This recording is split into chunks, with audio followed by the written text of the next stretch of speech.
안녕하세요. 오늘도 주님 안에서 믿음으로 꽉 찬 알곡이 되기 위해 성경 묵상의 시간을 허락하신 하나님께 감사와 영광을 올려드립니다. 1월 14일 수요일 묵상 말씀을 시작하겠습니다.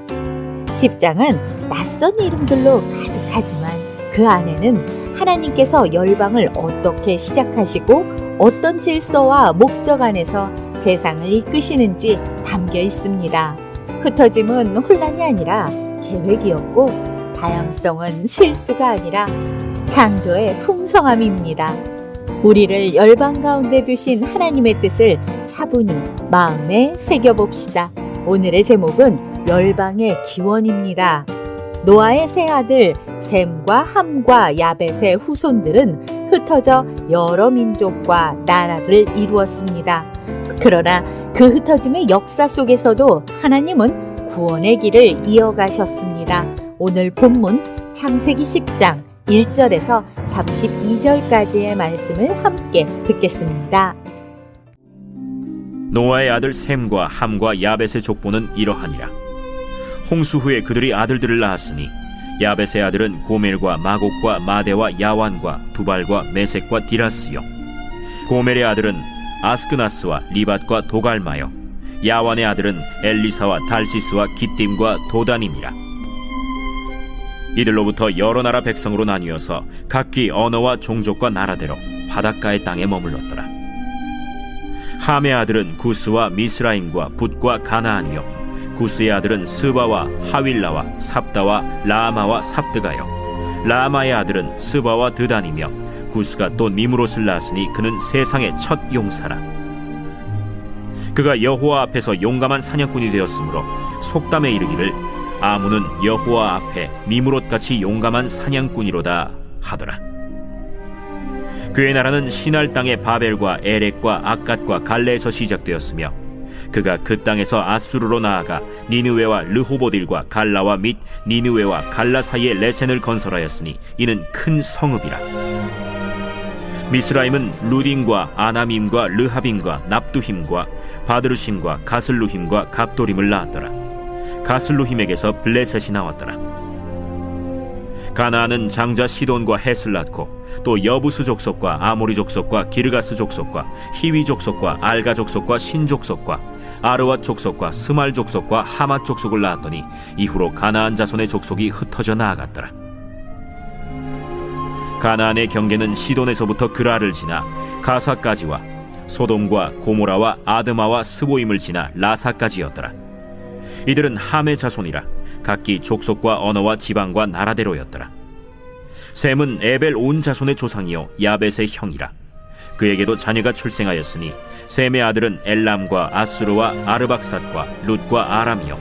아람의 아들은 우스와 훌과 게델과 마스며 아르박삿은 셀라를 낳고 셀라는 에벨을 낳았으며 에벨은 두 아들을 낳고 하나의 이름을 벨렉이라 하였으니 그때 세상이 나뉘었으며 벨렉의 아우의 이름은 욕단이며 욕단은 알모닷과 셀렙과 하살마웻과 예라와 하도람과 우살과 디글라와 오발과 아비마엘과 스바와 오빌과 하윌라와 요밥을 낳았으니 이들은 다 욕단의 아들이며 그들이 거주하는 곳은 메사에서부터 스발로 가는 길의 동쪽 산이었더라. 이들은 셈의 자손이니 그 족속과 언어와 지방과 나라대로였더라. 이들은 그 백성들의 족보에 따르면 노아 자손의 족속들이요 홍수 후에 이들에게서 그 땅의 백성들이 나뉘었더라. 오늘 우리에게 주시는 교훈은 무엇일까요? 1절에서 5절 말씀을 보시면 홍수 이후 인류는 다시 시작되었습니다. 야벳의 자손들은 바다 건너 먼 땅으로 퍼져나가 각기 다른 땅과 언어, 민족을 이루었습니다. 본문은 조용히 기록하지만 그 흩어짐 속에는 우연이 아닌 하나님의 계획과 손길이 담겨 있습니다. 성경은 민족의 분화를 혼란이나 실패로 보지 않았습니다. 하나님은 처음부터 생육하고 번성하여 땅에 충만하라는 명령을 주셨고 야벳의 후손들의 확장은 그 명령이 성취되어가는 과정입니다. 다양성은 하나님의 계획 안에 있는 창조의 풍성함입니다. 6절에서 12절 말씀을 보시면 함의 후손 가운데 등장하는 니므롯은 세상의 첫 용사로 불릴 만큼 강력한 영향력을 가진 인물이었습니다. 그의 왕국은 바벨과 여러 성읍으로 확장되며 문명의 중심이 되었습니다. 그러나 이 위대함에는 말로 설명되지 않는 긴장감이 흐릅니다. 하나님을 향한 의존보다는 인간의 힘과 명성에 대한 자신감이 조용히 고개를 들고 있기 때문입니다. 성경은 힘과 문명 자체를 악으로 규정하지는 않습니다. 그러나 하나님을 떠난 힘은 곧 교만으로 기울어지고 니므롯의 왕국은 이후 바벨탑 사건으로 이어질 인간 중심의 문화를 예고하고 있습니다. 13절에서 32절 말씀을 보시면 셈의 후손들 가운데서 본문은 조용히 한 계보를 보여주십니다. 이 계보는 훗날 아브라함으로 이어지며 하나님의 구속 역사의 중심이 됩니다. 눈에 띄는 정복이나 확장은 없지만 하나님은 이 흐름을 놓치지 않으십니다. 하나님의 역사는 항상 크고 화려한 곳에서만 일어나지는 않습니다. 하나님은 약속의 계보를 통해 구원의 역사를 준비하십니다. 열방의 흩어짐 가운데서도 하나님은 구속의 중심선을 분명히 이어가십니다. 눈에 보이는 성과보다 주님의 약속 안에 머무는 삶을 선택하며 살아갑시다. 기도하겠습니다. 하나님, 오늘 우리에게 주신 말씀대로 우리가 삶에서 드리는 작은 순종이 누군가에게 믿음의 길을 열어주는 통로가 되게 하여 주시옵소서. 예수 그리스도의 이름으로 기도드립니다. 아멘.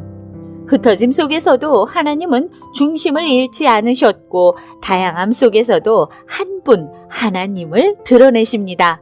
열방의 시작부터 지금까지 역사는 여전히 주님의 손 안에 있습니다. 우리가 서 있는 자리는 하나님의 계획 속에 부름받은 자리임을 기억해야 합니다.